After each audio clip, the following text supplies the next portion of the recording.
joining us by Skype. Thanks for joining us again, Professor. I was very keen to get your latest thoughts on the medical developments, but I've seen some comments you've made about these physical distancing rules, and you're suggesting, given where we are with flattening the curve, that some of these laws, or at least the way they're being implemented, are over the top.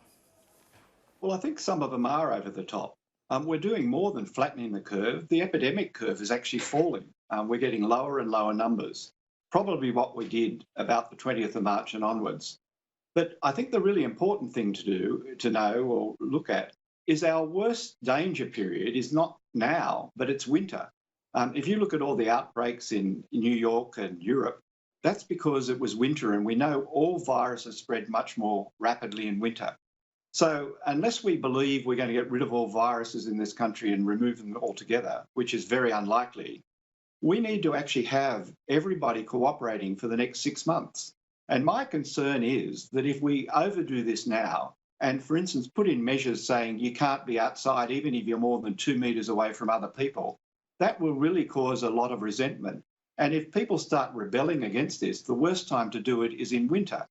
So I think we need to be very careful not to send mixed messages. If we're saying it's safe to be 2 metres away from people, which I think is correct because of droplets and etc., in a supermarket or in the shopping centres, why can we say it's not okay to be 2 metres away from other people outside? Now, I realise this is difficult, and we see the really bad pictures of New York and London where they're different to us. They're in winter, and they probably had 2 months of uncontrolled spread in the community before they really realised there was a problem and did something about it. That's not Australia. Maybe we were lucky because it was summer here and now autumn, but whatever the case, that's not Australia. So we're at a lower risk. Even, for instance, in my city of Canberra, as far as I'm aware, we've had no community spread that's been documented in 500,000 people. Now, there probably will be some, but providing it's low, we can actually take a lower level of, if you like, shutdown than what's happened, particularly in New South Wales and Victoria, where in theory, you can't see your parents or even your children for at least 3 months and maybe 6 months.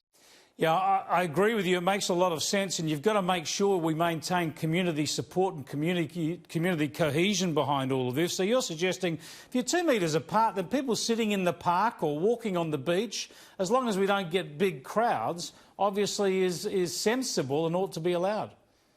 Well, I think what we need is crowd control rather than forcing this on everybody. I mean, providing people do the right thing, and I think 90% of people plus will, providing we don't let people have, 20 people come to their home for a party, we can actually be more reasonable than now. I mean, Queensland allows 2 people to come to your home, as does the ACT. People in those states are still, many areas are allowed to go outside and walk and sit on a park bench, and I can't really see how that is an infection risk. If we had the amount of spread that they have in New York and in London, I think we need further restrictions. But that's more likely to happen in winter than now. So I would think while we still have evidence that there's not much community spread, yes, we've got to keep up all these things we've already done. We've got to keep up the distancing, but let's do it in a way that's consistent with the principles rather than going too heavy-handed too quickly. Now, tell me then, Professor, when you look at the curve, and you said we're doing more than flattening, we're pushing it down. Obviously, you'd be pleased with that trajectory. But obviously, we're worried about outbreaks, and you talk about winter and the risks there. Doesn't that suggest that we need to really keep our social distancing and other rules and practices in place very, very rigidly right the way through? Well, it depends how rigidly. I mean, I think the flattening of the curve is very much to be what we did a few weeks ago. Yep. Closing bars, closing restaurants, closing clubs, and people starting to do, the 2 metre rule very religiously, and also much more washing of our hands and alcohol hand rubs. Those things should stop transmission of all viruses, including this one. Now, if it's not working, that's a different issue. But even if you just look at the subset, which is pretty small, of community spread of this infection, where there's not an obvious association with travel or another case, it's not exponentially rising. And these stringent measures were put in maybe 4 or 5 days ago.